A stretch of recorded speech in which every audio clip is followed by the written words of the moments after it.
All sports, all plays. Yeah. All sports, all plays. All sports, all plays. 365, we making a plays. We talking the game, get you through the days. We're high in the court, the dime in the lane. Variety topics, living the same. All presentation, sports information. Hitting the airways, taking the nation. All sport, all plays, they working your faces. Grace at the field, so tie the laces. All sports, all plays.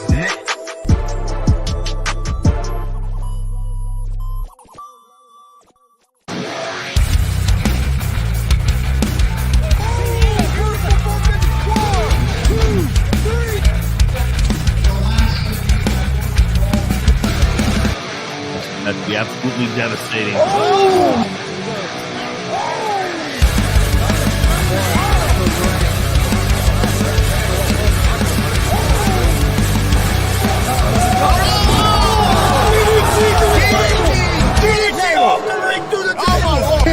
This is Joey Owens' show.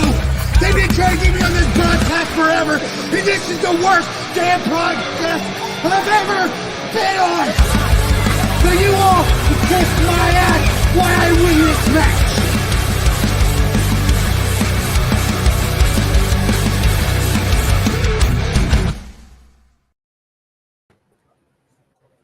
All right, what's happening, everybody? Welcome to G.W.R. Gonzo'S Wrestling Room, Monday, August 28, 2023. I'm Chris Gonzalez, joined by Tony Gonzalez and Marcus Fine. How's it going, guys? Good. Well, I'll let you kind of get going while I finish sharing this stuff real quick. Okay, I think we'll start off with our independent wrestling reports, and started off with Friday when we were all three at WCWO for a big show that was outside. It was all cage matches. What was the name of that again, Chris? Do you remember? Cage of Hell. Cage of Hell. Okay, yeah, all the different cage matches had different stipulations, and was a really good show. What stood out to me, and then I'll let Marcus give his thoughts on the show, and Chris can give his thoughts. There was three matches that really stood out to me. The first one was the Dex Royal, and which Real was it? Damon Real. Yeah. I get confused. Damon Real, and Damon Real is the new Outlaw champion for WCWO. Winning that match, it was all of the matches were in the cage. This one featured doors and chairs, and actually, Damon beat him twice. He kind of changed the stipulation there on him, but he won the match twice by throwing him through a door, and then also after they changed the stipulation, got a pinfall. So beat him twice in actuality. The other match was Hidari, who defended his title and retained it against Malenko. It was a great match. Great hard-hitting match. Loved it. And then the main event was Dalton Love and Luke Savage. Had tables on chairs, or doors on fire, not tables, but had doors on fire. We had them off the top of the cage, outside the cage, light tubes, a little bit of everything. It was a great match. I thought it was a really, really strong show. Really enjoyed it. Marcus, what'd you think? Oh, I agree, and that's my top three as well. Damon and Dex, outstanding. And even though there wasn't a stipulation, I put the number one match at Hidari and Malenko. There was no real stipulation. That was just a cage match, but those guys were beating the hell out of each other. Oh, yeah, they were, man. It was outstanding. I can't wait for people to see the show. I think we're going to air it sometime this week, Chris said, possibly. So, but it was really strong. And with Chris, Dalton and Luke, that was a blaze of hell match is what that was labeled as. I'm not death match, but they only used like 4 light tubes, and I thought it was funny. Luke whooped Dalton's ass with that one, but yeah, there was some high flying. I'm sure those guys are sore today. They really, every one of the matches they were beating the hell out of each other. So yeah, we had a match with Pogo and Jake Phoenix with a thumbtack match, barefoot thumbtack match, and it was crazy. So it was a great show. I know that's crazy. I call it stupid. But no, that too. If you step on one thumbtack, those guys we're talking about Pogo. So Hey, how's it going, Billy? But yeah, we'll be showing that show pretty soon. Is that TJ? Chris, what do you think? Oh no, I thought Friday night at the Dub was a real strong show. I had a great time, great crowd. Yes. As it got a little bit later in the evening, it cooled off a little bit and ended up being a pretty decent night out. Wasn't too bad. Had a good crowd, and I agree with you guys. Them were probably the top matches. But I really liked the Savage and Love main event. I thought it was put together well, and they beat the crap out of each other. And then the rookie Maliko he keeps being impressive. And just so everybody knows, I think there was 7 matches on the card. All the matches were really good. Them were just the 3 that stood out to me. But all the matches were really strong matches, not a clunker in the bunch. I mean, all really good matches. So it was a really strong show. Really How's it enjoyed going, Glenn? Okay, well, next up, we Mr. Fine went to Illinois for a show, and give us the scoop on that, Marcus. All right. Well, as you guys heard, I'm sure, outstanding show. It's in the top 5, and I know it's an Illinois show, but that you see, I've been to 65 shows, and that ranks in the top 5, and I'm not just saying that. That show was magic, as Zay Gates said. We created magic, and Will Cecil Cerveza, he did fantastic. It was outside as well, out behind a bar, saloon, restaurant type place. Fantastic venue. It was kind of interesting that 24 hours later that we're burning up at the Dub. It was cold outside at times. Yeah. The very next day. Poor old Kelly sweating one day and freezing the next. But I can run these results down. And it was good to see half the roster was Indiana guys. Half the roster was Illinois guys.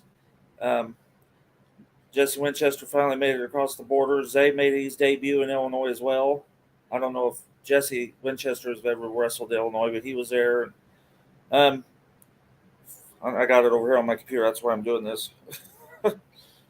Cecil Cerveza defeated Jesse Winchester in the opening match, which could have been the main event. I actually thought it was going to be the semi, but it was the opening match. Got the crowd riled up. You know how those two are. And they didn't hold back. Fantastic. As you'll find out here in a little bit, Cecil then wrestled his tag team partner on Sunday, but we'll cover that here in a minute. So Cecil took on both prestigious worldwide fellows last weekend. But a group I have never seen before, the Brothers of Depravity. Fantastic look. One guy has a mask. One guy looks like a much larger, bulkier scarecrow if I had to put a label on him, which I hate doing that. And they took on a team called Righteous Justice, and I'm familiar with Righteous Justice. They did fantastic as well. And then Zay Gates made his debut against a guy named Jackson Ear. I can't tell you a lot about that match because Jackson Ear's, I don't know what you call it, valet, decided she was going to just stand in front of me the entire time. It's like, hey, go stand in front of the entrance so I could see. If you're just going to stand there, go over there because there ain't nobody over there. But she just stood there. So Zay did his high fly twice. And when you don't have a ceiling, you can guarantee how high you went up. Oh, yeah. So, yes, no, Luke Savage did not win. Dalton Love won on Friday. Then in one of the... No, we'll get there. No, we did not. David Kraft is talking about Parker, who managed Prestigious Worldwide on Friday. So, yes, very good. Okay. In one of the best hardcore matches I literally have seen, it is about anywhere I've seen, they use tables, chairs, ladders. I missed the TV. It was used. It was just on the wrong side of the ring. Trash cans. They were out of the ring, in the ring, jumping off the upstairs balcony, pissing people off, getting them to yell at Will. That's another story. People getting, I yelled more on Friday to get people out of my way than I think I've ever done it. Because, and then one lady says, well, you want me to take the pictures for you? It's like, no, I want you to get out of my way so I can take the pictures. But anyhow, it was Miguel Murphy, and you guys have seen him at Warrior Pro a few times. He defeated Austin Ryan, Tyler Scott, and Jason Levi. And you know how Jason Levi can street fight, hardcore street fight. Oh, my goodness. It was unbelievable. Then a guy I think I've seen before, Oliver Kane, defeated Aaron Atlas. One of the funny things in that is Austin Ryan was at ringside and he pile drove the guy through one of the picnic tables, not through it, on it, because it was like an outdoor picnic concert type venue thing, and pile drove him through. Well, I say through, he didn't. The table didn't bust. He pile drove him on it. That was good. Then I think it was called a Monster Ball Triple Threat match. I think that's what they labeled this as. Jackson Morgan, I don't know if he's ever been in Illinois, but he came Saturday night, and he defeated Chris Chaos and the Face Collector Jared Savage. Them guys beat the shit out of each other. There was no holding back. They were punching, smacking, hitting. It was wild. And I talked to participants in that match, and they didn't think it was that good. And I told them, guys, for what you had to do, you did fantastic. So, Chris and Jared, you did fine. And then the main event, Christian Rose defeated Jimmy Carrot. Now, I'd love to see Jimmy Carrot make his way over here. He wears like a barrel thing on his head, a mask when he comes to the ring. Has kind of a little like a psycho, hears voices, talks to the mask. And I've seen him many times. And there's some guys over here I'd like to see him take on. But he went down in defeat to Christian Rose, but then Jimmy Carrot smacked Cecil Cerveza. They've set up for the New Version Wrestling show that's in 3 weeks, and I think that's the main event set up for that. But I give this, like I said, that's top five, and I'm not just saying that. And you guys heard other people talking too, so Yeah. It was outstanding. So I can't say anything better about it. It sounds awesome. Yeah, and Well, I did. I told Kelly all through the night, I wish you guys were there. I wish we were broadcasting this. I wish we were commentating this. It's like, big shout out to Big Will, who put on the show, also known as Cecil Cerveza. He was one of the guys that ran the show, and it was at his place of work, if I'm correct on that. It's a bar. It was outside the venue, and he ran the show. So, and big congratulations to him on having a big success. I heard it had a nice crowd and everything. I think 130 at one time. You know how you get drunk people, you know what they do. But he had a solid, and they were right into it. I mean, it was, and they had a balcony up above the bar, people that could look down onto the ring, and sounds great. Well, next we aired a show yesterday, which I thought was really good. It was Warrior Pro 22, right? 22. Yeah, I thought it was a really strong show. I loved it. What matches stood out to you, Marcus? Well, I'm glad we got new tag team champions. I think the Dylan Cole being placed in the corner was hilarious. That was awesome. Beaver Boys, Jeremy Halley, Kripke, Carson Drake, Blake Money-Wright, and Jackson Morgan. I think is my top three. Yeah, I would agree with that. I thought Dylan Cole and Hadley with the gimmick of putting him in the corner after they lost the titles was outstanding and kind of stole the show for me. I mean, it was just great. But match wise, the Jared Kripke and Carson Drake was just outstanding. It was a great match, and as the main event was too. So it was a really good show, really strong, man. Kind of like the show on Friday night, not a bad match on the show. No, it was really well done. Moved, had a great flow to it. I thought it was really good. Chris, what do you think? Yeah, I thought it was real good as well. Really enjoyed the main event, and also Carson Drake and Kripke put on a heck of a show. But no, the whole show was real solid. I thought honestly, I thought it was one of the more complete, solid shows that Warrior Pro has put on. I'd put it up there with about any of their other shows. I thought it was real solid, and I know it wasn't billed as one of their big shows, but it to me it was real solid, and I thought it flowed good, and I enjoyed it. I really have no critique of the show at all, man. I thought it was spot on. I thought it was really good. Really enjoyed it. Okay. Next up, going to do a little pro wrestling report. Actually, got a lot of stuff here. I watched NWA the 75th anniversary show, night 1 and night 2. Stuff that stood out to me, night 1, we got new tag team champions, a fairly new team for NWA. 2 great big guys. Kind of remind me of Doom. You guys remember Doom? It was Butch Reed and Ron Simmons. These guys might be bigger than they were. I mean, big guys. They won the belts from La Rebellion, who had the titles for quite a while there in NWA. Really good tag team. Another match that stood out was the NWA Junior Heavyweight title match. Kerry Morton lost the belt to Kobe Carino. Really good match. Really enjoyed it. These matches were on night 1. And then the last match on night 1 that really stood out, probably for me, the match of the weekend for NWA, it was Natalie Markova taking on Camille.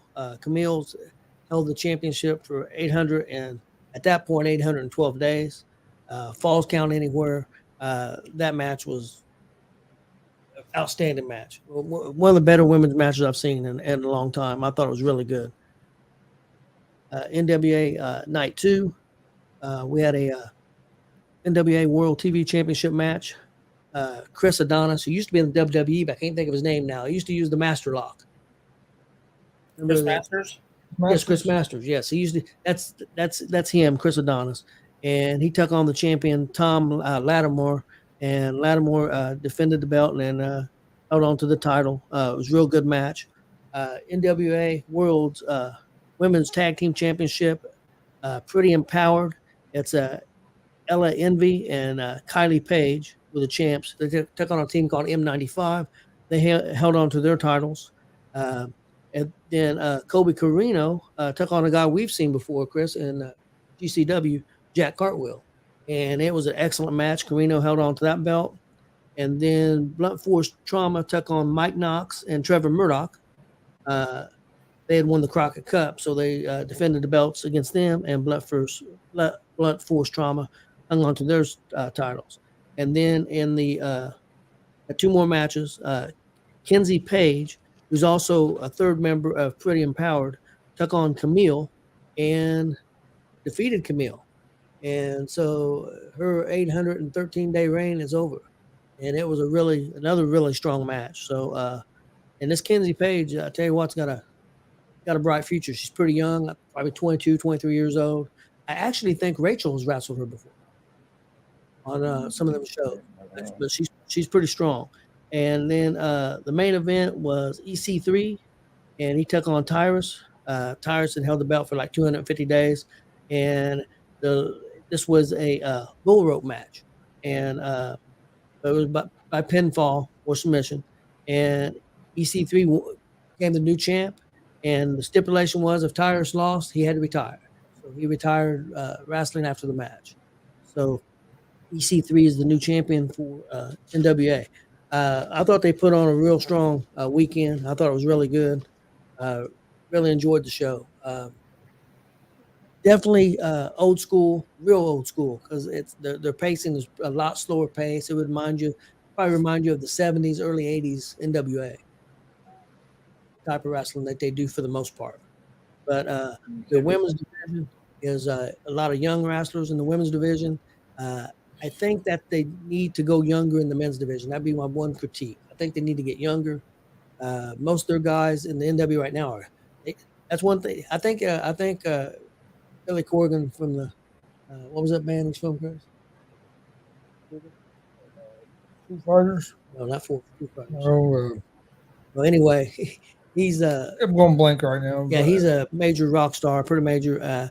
He owns NWA, and he likes kind of like Vince. He likes a lot of big guys. I mean, he uses a lot of big wrestlers. So I think they could go a little younger, though. That would be my only critique. Also watched Impact Emergence pay-per-view. Not one of their strongest shows. I give it a C plus. It was okay. The Rascals are the new tag team champions, defeating Subculture, and Trinity Fatu held on to her title, beating Deonna Purrazzo made her tap out for the second time in their last two matches. So Smashing Pumpkin. Smashing Pumpkins. I could not remember it all. And then real quick, I'll cover All In over in London. I haven't got to see it yet, but I've got some friends that have and got some input and some stuff on that. The matches that I've been checking on that really stood out was CM Punk and Samoa Joe. FTR defeated the Young Bucks. CM Punk defeated Samoa Joe. And MJF defeated Adam Cole. They went to time limit. They added the 5 minutes. The story goes back where Adam Cole, the last time he wrestled, asked for 5 minutes. He wouldn't give him 5 minutes. This time, MJF idea was to give him 5 more minutes. MJF ended up winning the belt or hanging on to the belt. But it was a really strong match. Again, they had 80,000 people there. Unfortunately, the big story of the show was an altercation backstage with CM Punk and Jack Perry. Been a lot of stuff going on about that. As last I heard, both of them have been suspended and will not wrestle on the next show, which their next pay-per-view is this Sunday in Chicago, a week later from that show. So as of right now, they've been sent home and will not be wrestling on that show.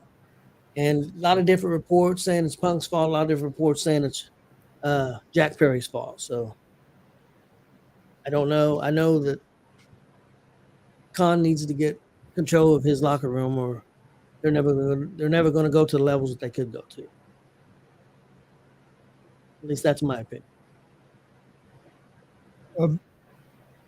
Billy, the wrestler that got the belt taken away, that was Carson Drake. Yeah. That's what I didn't know. That's what he's talking about. I thought he was talking about one of the pay-per-views. Yeah. Yeah, it was Carson Drake against Kripke.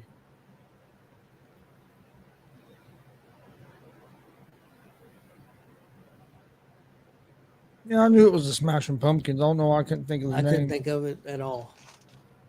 I'm not a big. I mean, I knew who the Smashing Pumpkins are, and I've heard some of their songs, but I'm not a huge Smashing Pumpkins fan. But I couldn't think of his name for anything.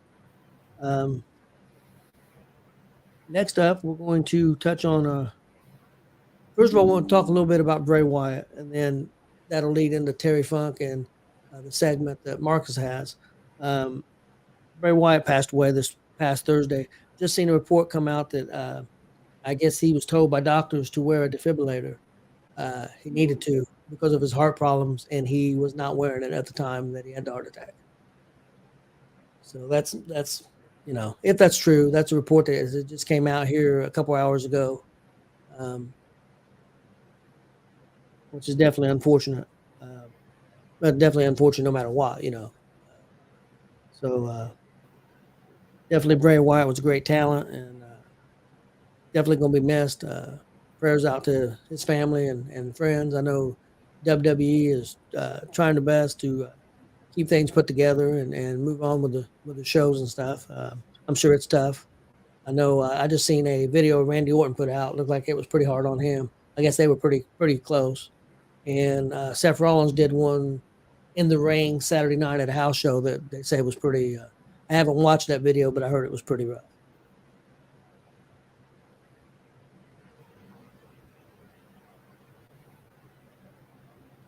Yeah, Billy, it does seem like CM Punk's in trouble all the time. I guess he had an altercation with Jungle Boy, Jack Perry, a couple of weeks ago, and I kind of blame this on AEW. They had told Perry that they did not want him to use real glass during this one segment, and I guess he said he was going to do it anyway. Well, the producer asked CM Punk to talk to him.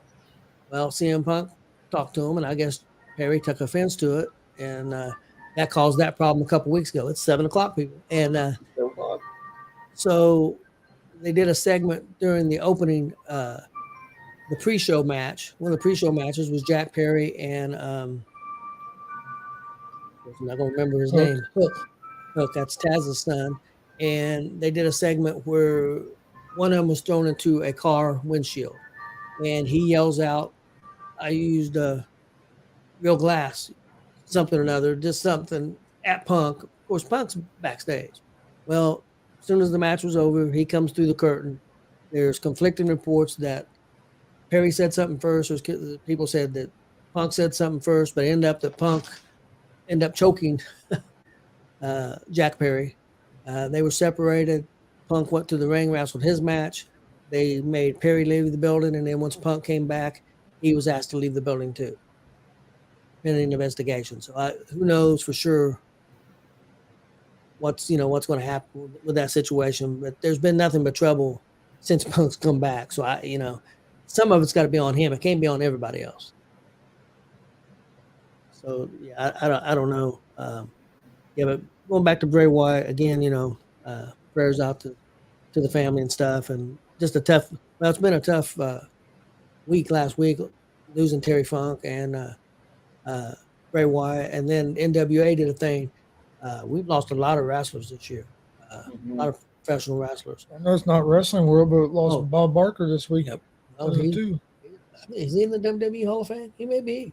I think he is. I think he is. Yeah, because I know he was, definitely did a few shows with WWE. Oh, every time I think about that scene from Happy Gilmore. That's what I think about. Price is right, bitch. Price is wrong, bitch. Price is wrong, bitch. That's what I think about. And that kind of even real helped his career. I mean, kind of, he kind of got recognized even more by a different crowd, a younger crowd. So but yeah, it's been tough. I mean, of course, Exotic Adrian Street, and then there's some names, older names that of wrestlers that passed away that they showed. There was probably 15 or 20 names that have passed away this year.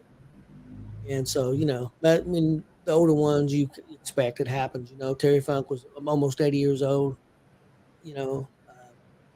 Bray Wyatt situation a little different. Nobody was expecting that. What, 35? I think it was 36. 36. I knew it was 35, 36, somewhere around there. So our next segment, Marcus, if you're ready, we're going to do Terry Funk. Who was going to do for the Indiana Wrestlers, and Terry Funk was born in Indiana. Yeah, I was saving Terry Funk back for one of the surprise entrants, but talk to Tony since he did pass this week. We'll go ahead and do Terry Funk spotlight. Terry Funk was born June 30th, 1944 in Hammond, Indiana. Of course, he was the son of Dory Funk Sr., the brother of Dory Funk Jr. I know Dory Funk Jr. held the NWA title. I'm not sure if Sr. did or not. So do you know if he did, Tony? No, I do not. I don't either. Terry Funk had a 50-plus year career. Of course, he was trained by his dad.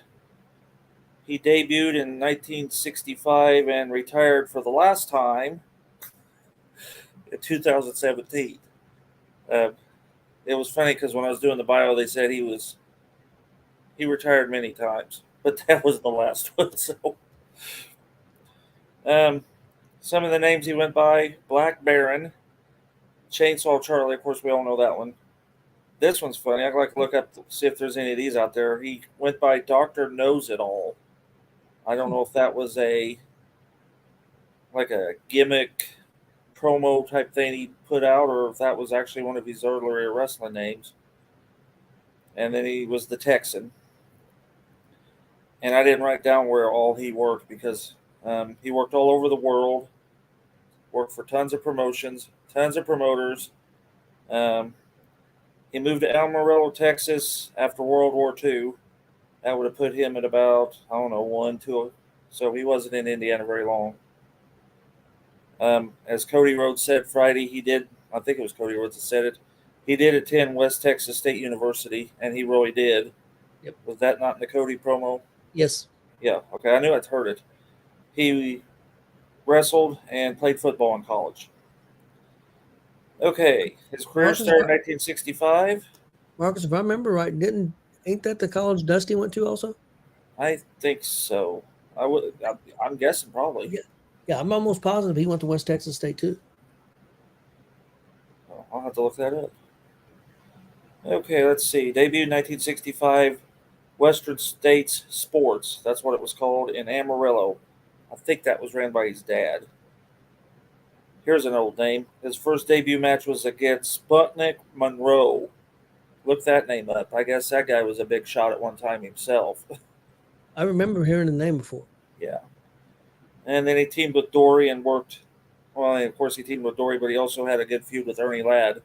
I'd like to see Terry Funk in Ernie Ladd matches. Yeah, buddy. Okay, then in 1975, he went to Championship Wrestling from Florida. He defeated Jack Briscoe for the NWA title in 1975. And you know how that came about? That match was supposed to be Jack Briscoe versus Dory Funk Jr. Dory Funk Jr. no-showed this match, the show. Terry stepped in, took the belt.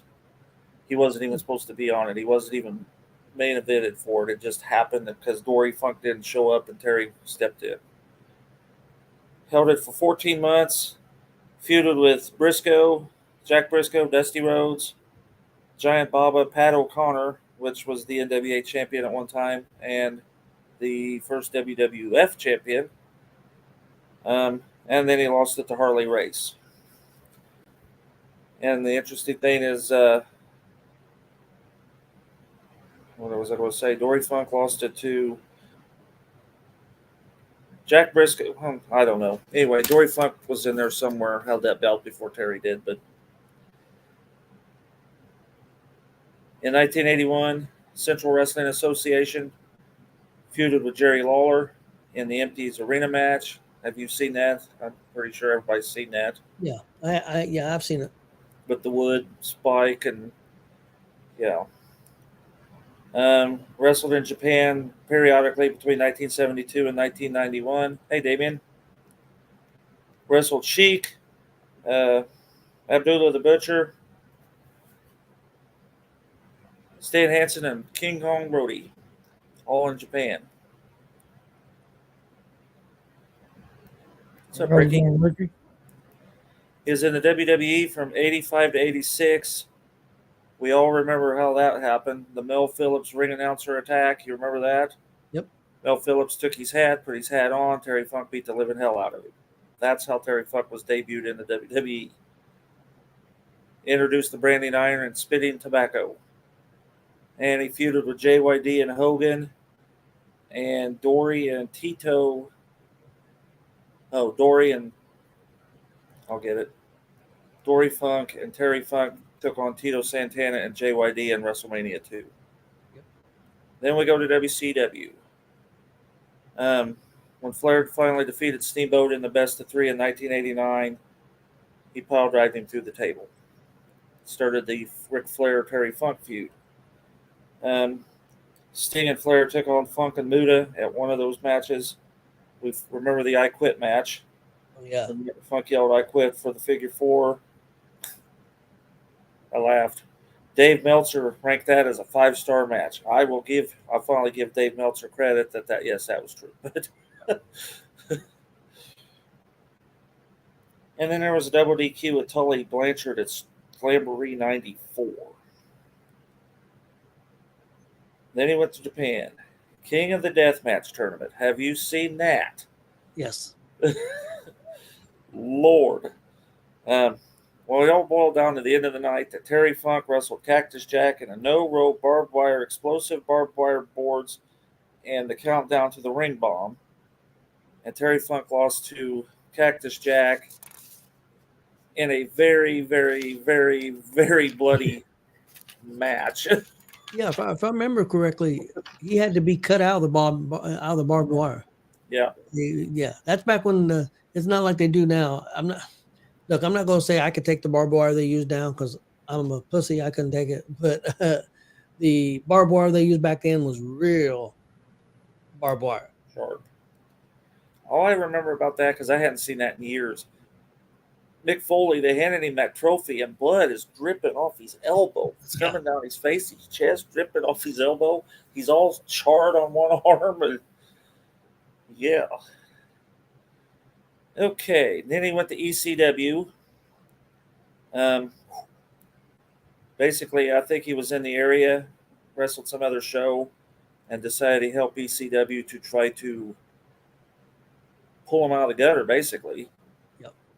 Is that not the story, right? Because ECW is going downhill, and yep.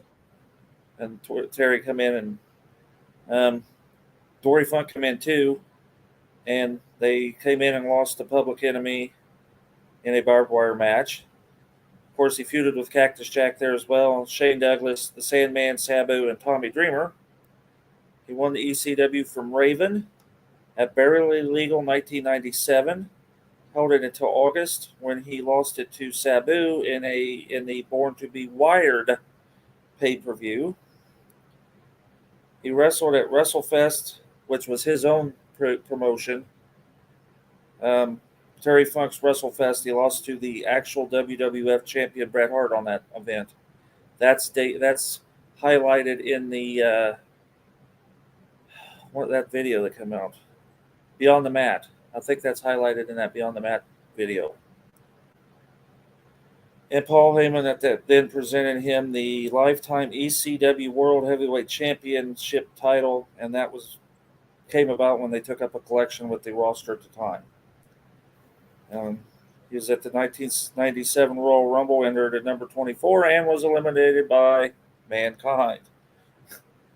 Teamed with Mankind is Chainsaw Charlie against the New Age Outlaws. And the dumpster thing started in Indianapolis because I was there that night.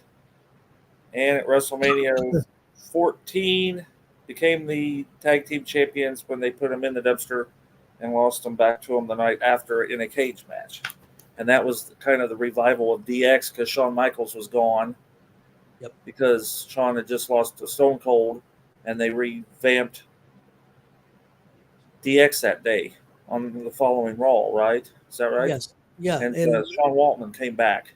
Yep. Really, I know that Road Dogg and Billy Gunn have both said what really got them over was, Cactus and Terry Funk doing that for him, doing that program with him is what got them to the next level. And, it really did.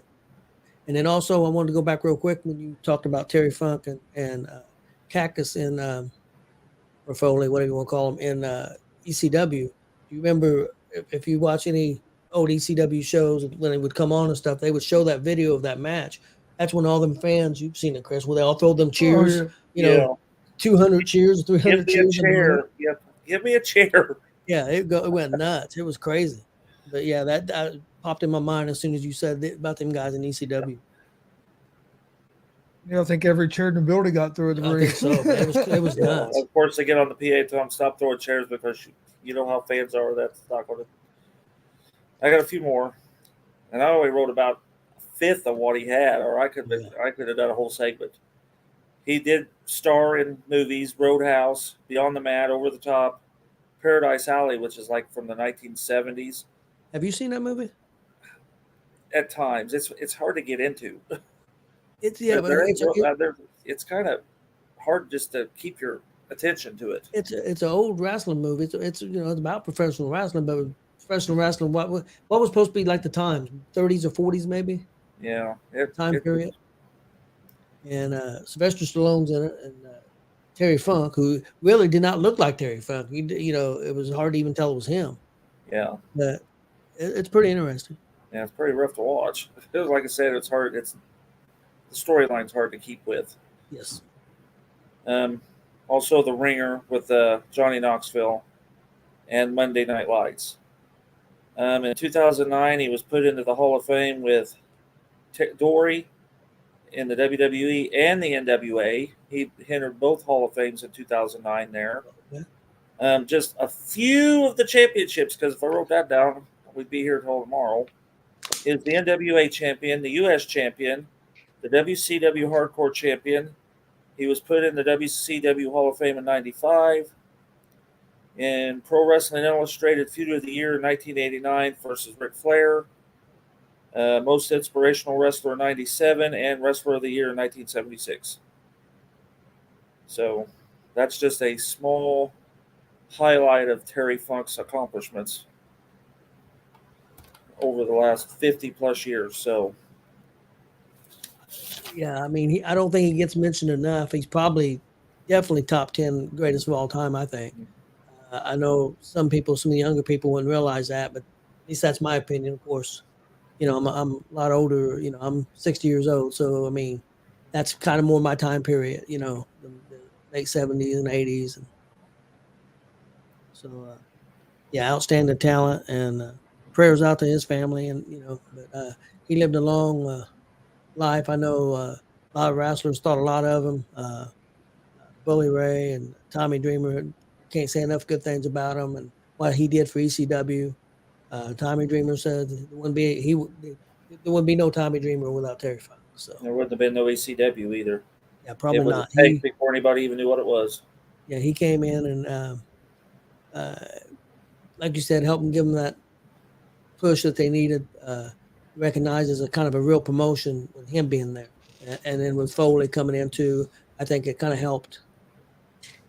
It kind of helped him, and also Paul pivoting from just the hardcore stuff and bringing in the luchadors before anybody else did. He had Malenko and Guerrero and them guys wrestling fantastic super matches. Him pivoting and doing all those different things, which later got took by WCW and WWE. But And they even took the bragging rights with them, which was not right. But yep.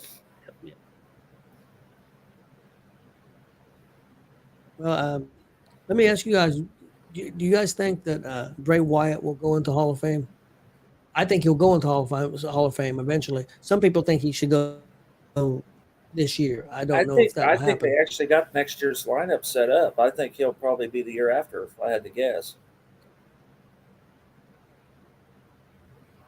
I'm hoping Tommy Dreamer goes in. I hear Paul Heyman may be going to Philadelphia. I heard Heyman, Dreamer, and then somebody said the Dudleys, but the Dudleys are already in there. But they're going to try to ECW superstar, is what I was told, or what I heard, or read, or whatever you want to put. I think he'll go in. I don't think it'll be this year. No, I don't think it'll be the next one. But okay, well, the next thing on our agenda is the Mount Rushmore, and we have 18 of them that we. And if you guys want to comment and give yours, we got a lot of different categories. And what I thought we would do, we just go by category. I would give mine. Marcus, you would give yours for that category. Chris would give his, and then we go to the next category. If that's okay with you guys. That, Damien, 5 years. It will be within the next 5 years. If not, I'm going to say 2. I don't see it's the next one, but I see within the 2 after. I don't have a problem with him going in this year. I really don't, but I don't think he will. No, I just don't. I don't think they will do. And I could be entirely wrong. I mean, I don't know how much pull Triple H has. I mean, I know Vince is still around, so I'm not sure. That may be more Vince's call than Triple H's. Triple H is in charge of creative. I don't know about the Hall of Fame. So.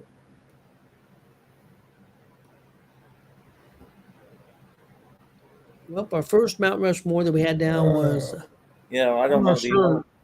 I'm not sure on the. He had several personas before Bray Wyatt even showed up. He started in NXT version that they started on TV as Husky Harris. That was like 2010, I think. And then I think he started the Bray Wyatt about 2000. Going off the top of my head, I kind of looked it up a little bit. I want to say 2013 or 14 in NXT, where he started the actual Bray Wyatt, the very first version of Bray Wyatt. But he was Husky Harris. He was a part of Nexus. Some people may forget that, but he was part of Nexus, as Husky Harris, and then the Bray Wyatt character, and then which I think was his best. I think the Fiend was a good character, but the problem was with the Fiend, it was so out there, and I kind of agree with Billy Ray. Fiend should never held a title, and he should have just destroyed everybody and terrorized everybody, good and bad guys. I think when you just did normal wrestling matches with him, it was tough because the character was bigger than what the match could be, because the Fiend was such a big character. I think the Bray Wyatt was easier to maintain and have matches with. That's just my opinion. Yeah, the Waylon Mercy version of Bray Wyatt, and of course Waylon Mercy was Dan Spivey. It's one of the bad gimmicks. Yep, and then he became Nails, and then he choked Vince and about killed Vince.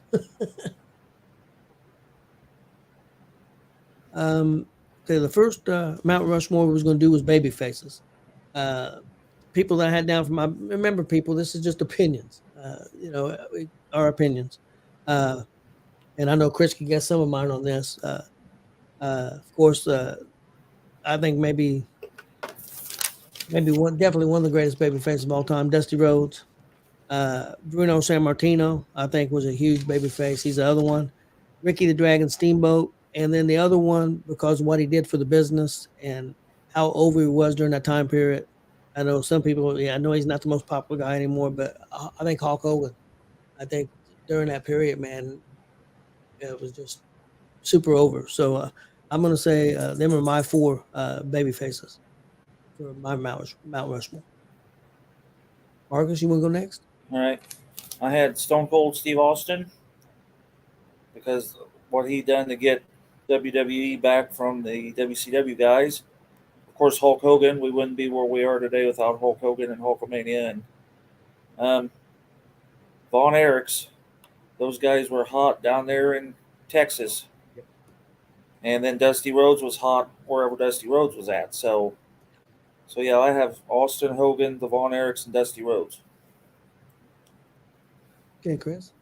All right, I had Hogan, Dusty Rhodes, Stone Cold Steve Austin, and John Cena. Yeah, I know a lot of people don't care for Cena. Cena, but I mean, if you look at his he was agree. over. I agree. Yep. Speaking of John Cena, he is going to be starting this Friday on the next 2.5 months of SmackDowns. He's coming back to WWE for the next 2.5 months and going to perform on SmackDowns and probably some pay-per-views. That's a good one too, Damon. Yep. Yeah. There's so many good ones. David said Cena for what he does with Make-A-Wish. Yeah. He's a Superman. I mean, when it comes to that, that's for sure. Next was the heels. Chris, I'll let you go first.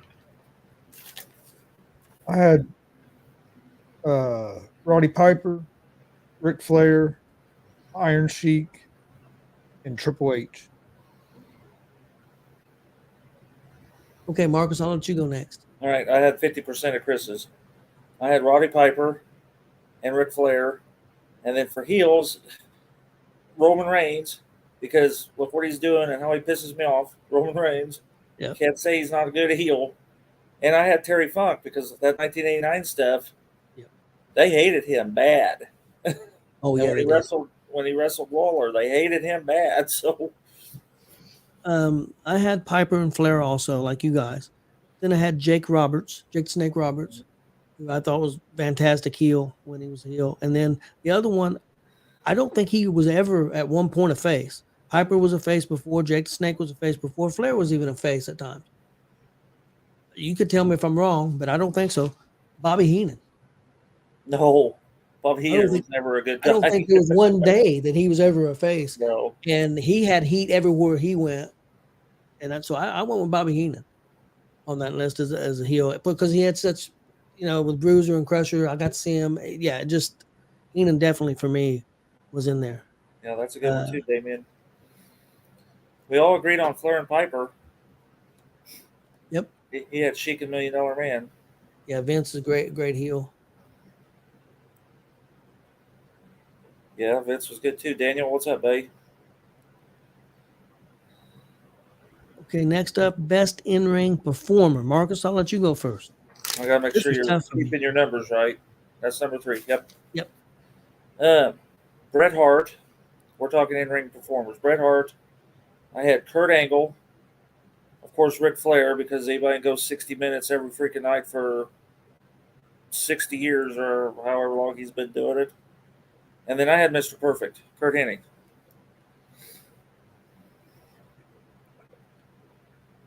You have the same list. I have 75% of Marcus's. I think I do too. I had Flair, Bret Hart, Kurt Angle, and then I had Shawn Michaels. Well, me and yours were 100% because that was mine. See, and I don't care for Shawn Michaels. I have nothing against Shawn Michaels. I just never cared for him. He's very talented. He was very good at what he did. I just never cared for him.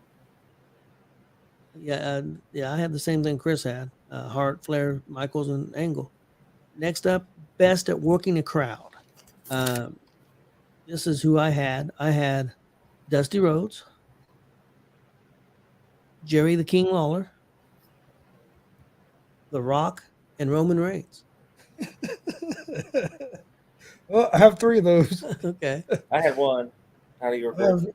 I have Dusty Rhodes, I had Roman Reigns, The Rock, and then I had Stone Cold Steve Austin. And this is working the crowd, right? Number 4? Yep. Okay, I had Roddy Piper, Ric Flair, I had Jerry Lawler, and I had Jake Roberts.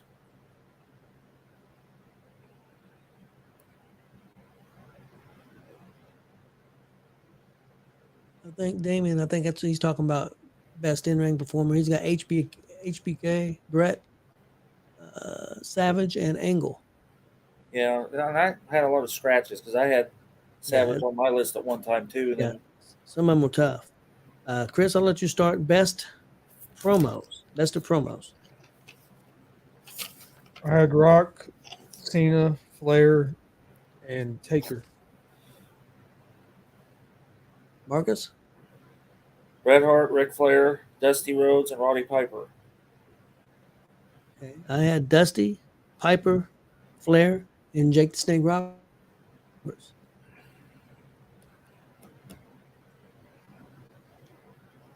Jake the Snake, man. Back when they did that thing on TV, the documentary on TV here a few months ago, they showed a bunch of his promos, man, and they were just fantastic. And they all, Jake was just great. Greatest finisher. Marcus, I'll let you start. Number 6, okay. The DDT, the Sharpshooter, the Stone Cold Stunner, and then I did Superfly, Jimmy Snuka Superfly. Okay. I'll go next. I went DDT. I went RKO, Stone Cold Stunner, and the Tombstone Piledriver.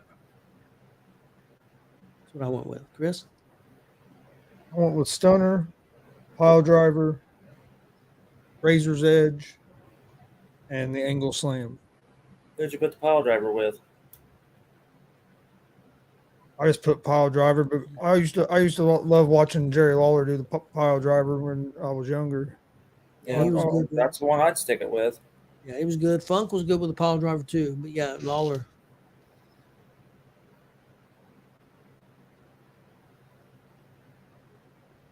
Next was number 7. That was if I remember right, greatest storyline. I think storylines are huge. Let me look. Yep. Greatest storylines, yeah. Yep. I'll go first on this one. I went with Dusty versus the Four Horsemen. I've got the Bloodline storyline that's going on now.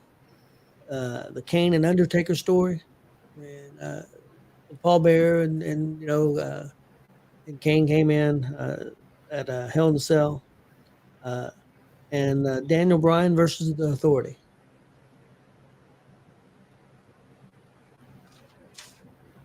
Which one were we on?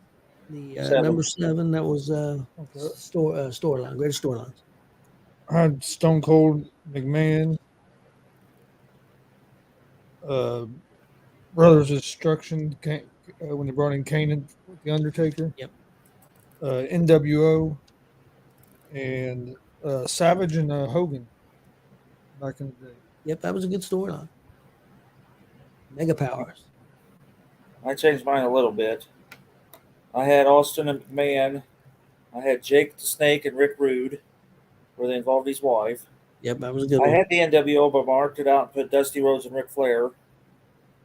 And then I had Kane and Taker, but I marked it out with Hogan and Andre for the WrestleMania 3 through whenever that ended. Yeah. Oh, yeah, definitely. That could definitely be.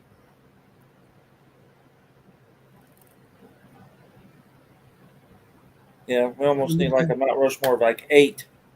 Yeah. Oh, I agree. We'd have 10 answers, but This next one was really tough for me. Marcus, I'm gonna let you go first. Number 8, babyface tag teams. This was tough. You know what my first one is? Yep. Road Warriors. I had the Bushwhackers, even though they couldn't wrestle worth a damn when they were the Bushwhackers. They were still babyface tag team. Of course, the Rock and Roll Express. And then I had the Fantastics. And that was like an underrated tag team, I think. But they had a good feud with the Midnight Express. Yeah, they did. Chris? Babyface tag teams. I had Rock and Sock Connection, Hardy Boys, Rock and Roll Express, and Edge and Christian. I had the Rock and Roll Express, the Hardy Boys, the Road Warriors, and I went with the Steiners. That was a tough one, man. There was several. Because I had the New Day on there at one time, too, and scratched them out. Number 9, best heel tag teams. I had Road Warriors, Shield, Heart Foundation, and the Four Horsemen. Marcus? I had the Midnight Express, the Four Horsemen, had the Freebirds, and I had Gino Hernandez and Chris Adams. Yeah. They were big heels in Texas. Yeah. I had the Dudley Boys, Midnight Express, Arn and Anderson and Tully Blanchard. More for the NWA than the Brainbusters because they were definitely a tag team in the NWA, but they were the Brainbusters too in WWE. And then another WWE old tag team, Fuji and Professor Tanaka. Which one's this answering? Is this his favorites? LOD, Demolition, Hard Foundation, DX? I'm assuming that by B's. Yeah. I think that's his. Yeah. Heels or faces? I think that's his. I think faces, I believe. I think. Because that's a good group for either one, really. If you think. Yeah, because that's the thing about the Road Warriors. They were so over even as heels too. I mean, they were heels until they took on the Russians. Yep. And then when they took on the Russians, then they automatically were being cheered. So he said faces, but could do both. yeah. Heart Foundation were both. Also, next is High Flyers. I'll go first on this. This was tough too. I went with Rey Mysterio, Tiger Mask, Justin Liger, and Rob Van Dam. Chris?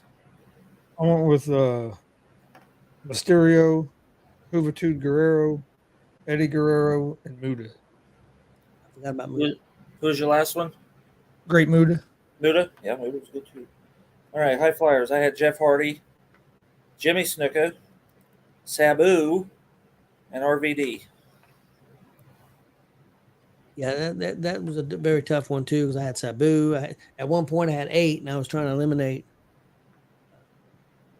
Next, masked wrestlers. Marcus, I'll let you go first on that. Okay. Rey Mysterio Jr.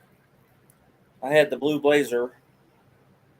Mr. Wrestling 2.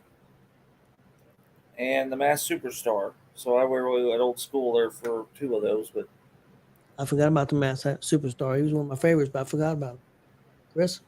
I had Mysterio, Mankind, Kane, and Blue Blazer. Okay. oh, yeah, I had Rey Mysterio. I had Big Van Vader, Mm-hmm. Mr. Wrestling 2, and Justin Liger. I forgot about Vader with the mask. Yeah, I forgot about that too, though. He said that. Yeah, when he was in Japan and he got that big old headpiece that he had, it was awesome, man. And then he got it to smoke. It was awesome. It was awesome. Ray, Kane, Mankind, and Vader. Yep, can't go wrong there. Next up, best technical wrestlers. Chris, you want to go first on this one? Yeah, I had Daniel Bryan, Bret Hart, Dean Malenko, and Chris Benoit. Well, it was close. Okay, I'll go next. I had 3 of them. I had Dean Malenko, Daniel Bryan, Bret Hart, and Kurt Angle. Well, I kind of mixed in with you. I had Steamboat, Ricky Steamboat, Bret Hart. I had Luthez and Kurt Angle. Yeah, Wilbur Snyder would be a good one, David. David Wilbur Yes. Snyder. Another one that come to mind that I had down that I didn't end up using was Billy Robinson. Yes. Who was Yes. great. William Regal, another one that's fantastic. Technical. Yeah, there's a lot of good ones there. Greatest at selling. You want me to go? Yeah, go ahead. Brian Pillman, Ricky Steamboat, Terry Funk, and the best of all time seller ever, Bobby Heenan. I should have put Heenan, but I didn't. I'll go next. I had Brock Lesnar, Mr. Perfect, Ric Flair, and Dolph Ziggler. Because Dolph is fantastic at selling. So was Yeah. Perfect. Yeah. I had Flair, The Rock, Shawn Michaels, and I'd only wrote down 3 on that one. Flair, Rock, Shawn Michaels. I'd go with Mr. Perfect as well for the 4th one. Billy Buzz has it said no Bob Backlund mention. I had actually, Yep. if you look at my list, I took Bob Backlund off and put Funk on there. But I did have Bob Backlund I always say this, pre-80, not when he become freaking out all the time about everybody. But when he was a champ, yes, he was good. Bruno was also very good. Pedro Morales is also. There was a lot of old school technical wrestlers out there. Yep. Oh yeah, definitely. Next, greatest big man. I'll go first on this one. I had Andre the Giant, Undertaker, Yokozuna, and I don't think this guy gets enough love. I had Big John Studd. Yeah, I thought of him too. He's not on mine, but I thought of him. You want me to do it? Yeah, go ahead. Well, you know who's number 1? Jerry Blackwell, Andre the Giant. I had Bam Bam Bigelow, and Stan Hansen. Yeah, Hansen was great. Also, Chris. I had Andre the Giant, Vader, Yokozuna, and Rikishi. Oh, that's a good one too. Yeah. Yeah. Let me ask you guys, who would you guys take if you had to take one? You had Yokozuna, Bam Bam Bigelow, or Vader. If you had to keep one, who would it be? Bam Bam Bigelow, Yokozuna, or Vader? That is so tough. I'd probably go Vader.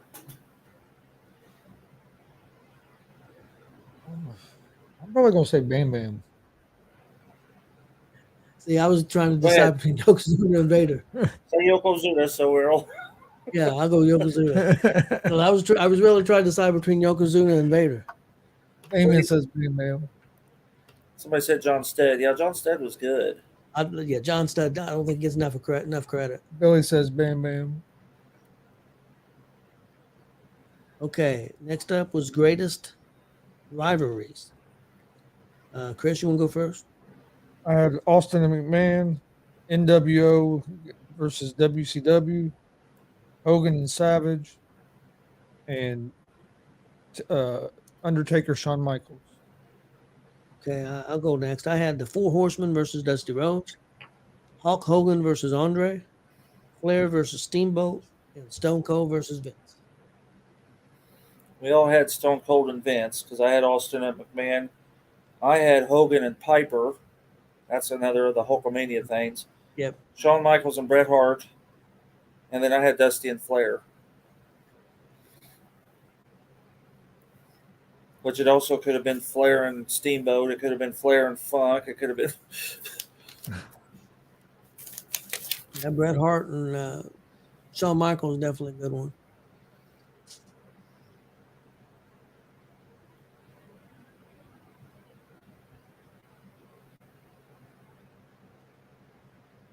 Yeah, Big Cat and Lab was a good one.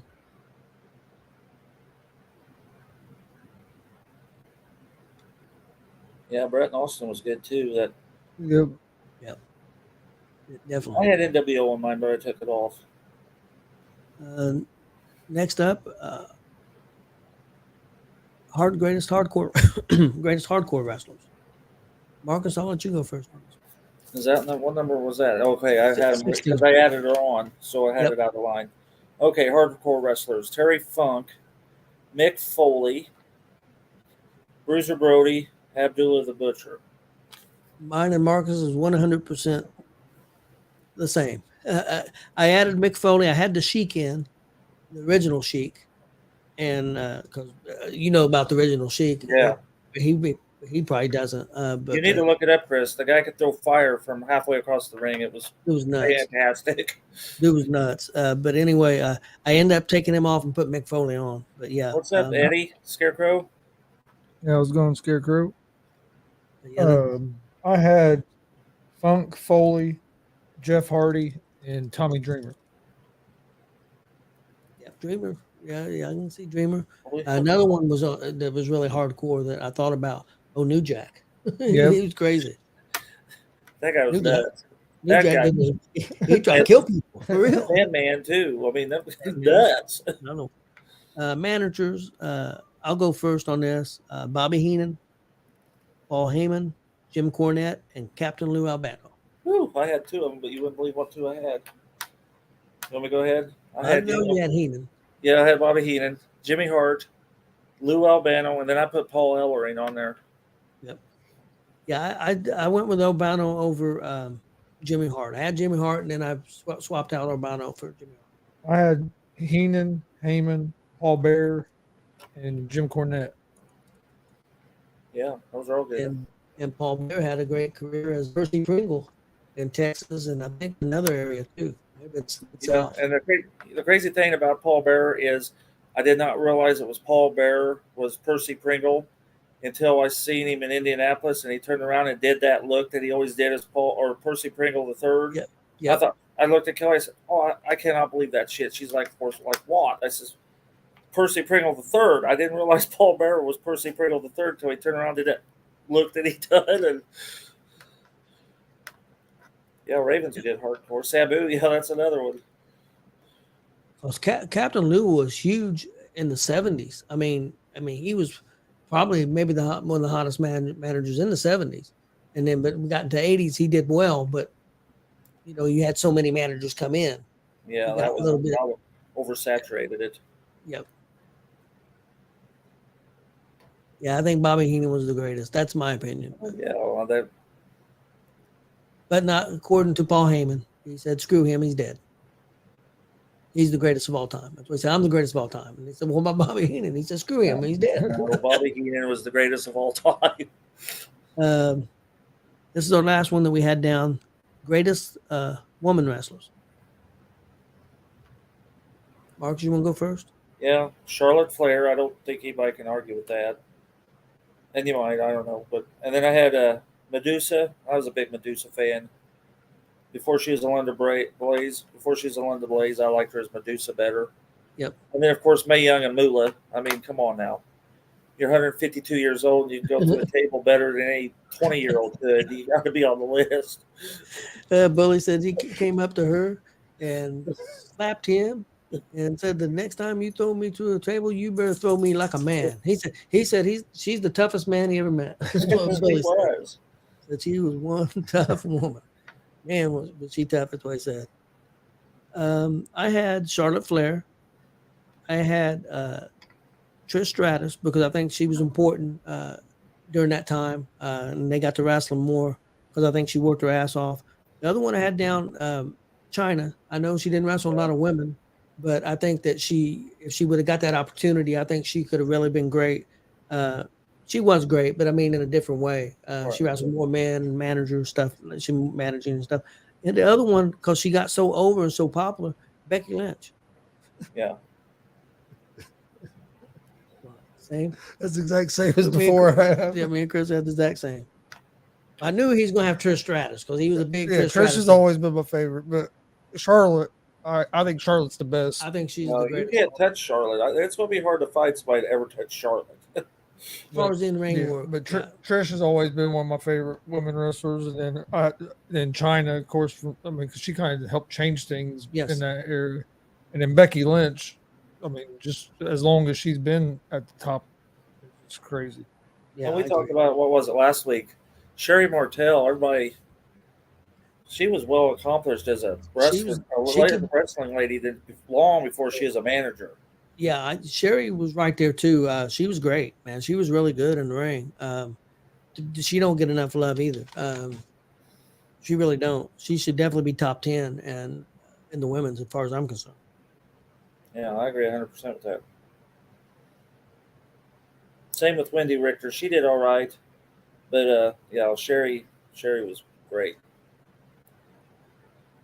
Okay, guys, let's run down what we have for next week, and we're going to do it. If you guys remember, we're going to do it on Tuesday Right. this week. That's September 5th, I believe. We'll do Indie Pro. I don't know if you're going anywhere, Marcus. I know we got Summit Pro on Sunday. Friday the Dub, Sunday Summit. I think we're taking Saturday off. Yeah, that's WWE's got a pay per view that day. Paybacks on Saturday. Oh, well, then I'll just stay and watch it then. Yep. Yeah, that's my plan now. I've been invited to a few places, but I think we'd take it. Like this past weekend, like you said, you guys had 2 solid shows, and we threw a third one in there. Yep. We're wore out. Yeah. Yeah, Kelly was definitely wore out. That poor Kelly's wore out. I thought it was funny. It wasn't funny, but you could tell who worked all weekend. Jackson, Zay, Will, Yep. Jesse. Them guys looked like they had like a barroom brawl all weekend or something. Yesterday, the poor guys. Stuff that I have lined up for next week. We'll report on Summit Pro, and Marcus will report also on WCWO on Friday night. Pro Wrestling, we got Payback, WWE Payback pay-per-view. Also, AEW has All In on Sunday.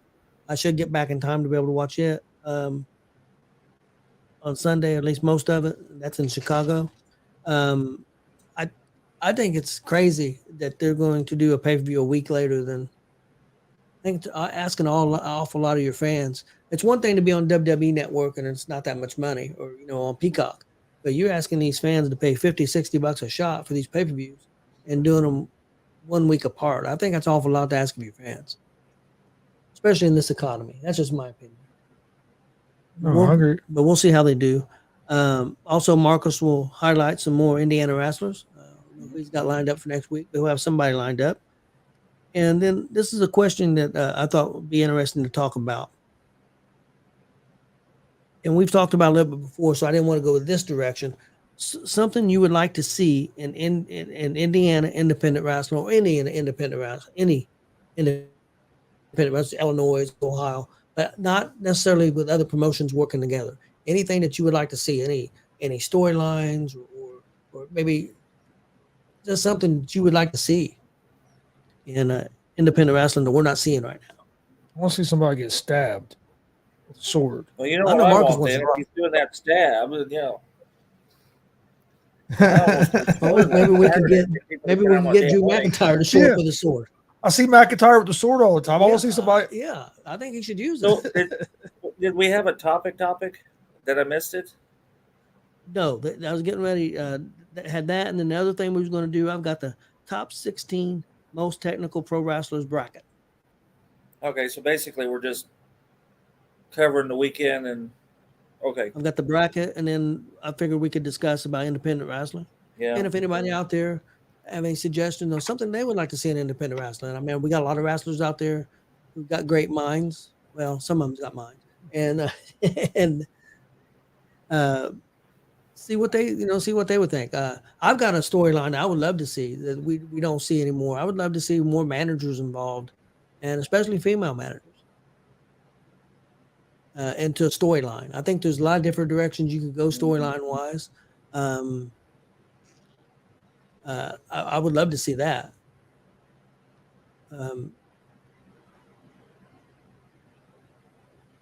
Well, I would love to see, again, I really didn't want to go in this direction, but I would love to see an independent super show where they do, like, example, maybe, and not necessarily where you guys got to work together and say, okay, you guys going to beat my guy. No. Let's say DCC shows up with a DCCW shows up with a main event match of their guys. WCWO shows up with a main event match. And let's say Kokomo shows up with one of their main event matches.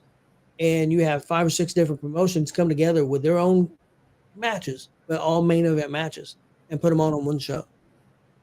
And pick a place and split the profits. I think it'd be interesting. I think it'd be good for the business.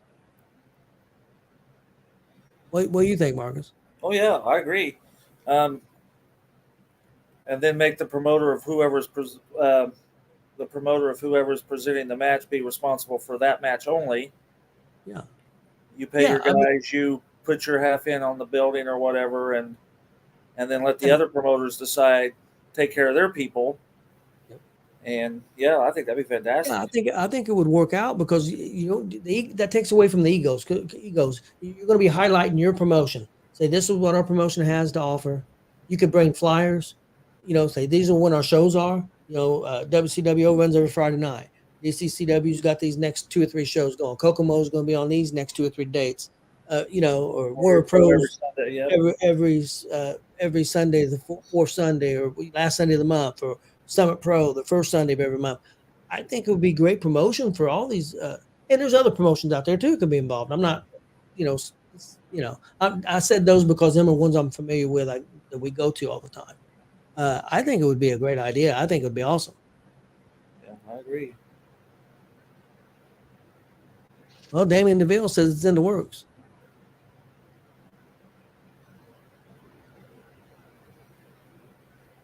All right. Just make sure I know so I can be there, Damien. Yep. Well, anything else before we get out here for tonight? No, I don't think so. All right. Please hit that subscribe button on YouTube at Gonzo'S Sports Room. Also, like and follow Facebook, Twitch, Twitter, Instagram, all at Gonzo'S Sports Room as well. If you missed the Warrior Pro Wrestling yesterday, go check it out on our YouTube page at Gonzo'S Sports Room. I'll get a graphic out, but we will be airing the WCWO Cage of Hell this week, and then I'll plan on airing the one from Rowdy's a couple weeks ago this week as well. Probably going to be Tuesday and Thursday, or maybe Wednesday and Thursday, but I'll get that information out for everybody to know. But we appreciate everybody watching, and we will see you guys. Remember, next week it's going to be on Tuesday instead of Monday, so we'll see you guys on Tuesday at 6:30 p.m. Eastern with another episode of G.W.R. Gonzo'S Wrestling Room. Have a great night.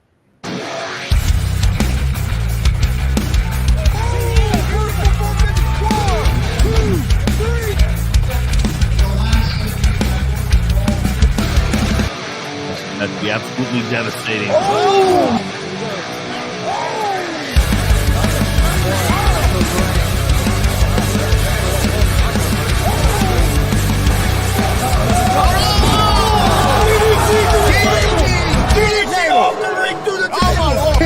This is Joey Owens' show.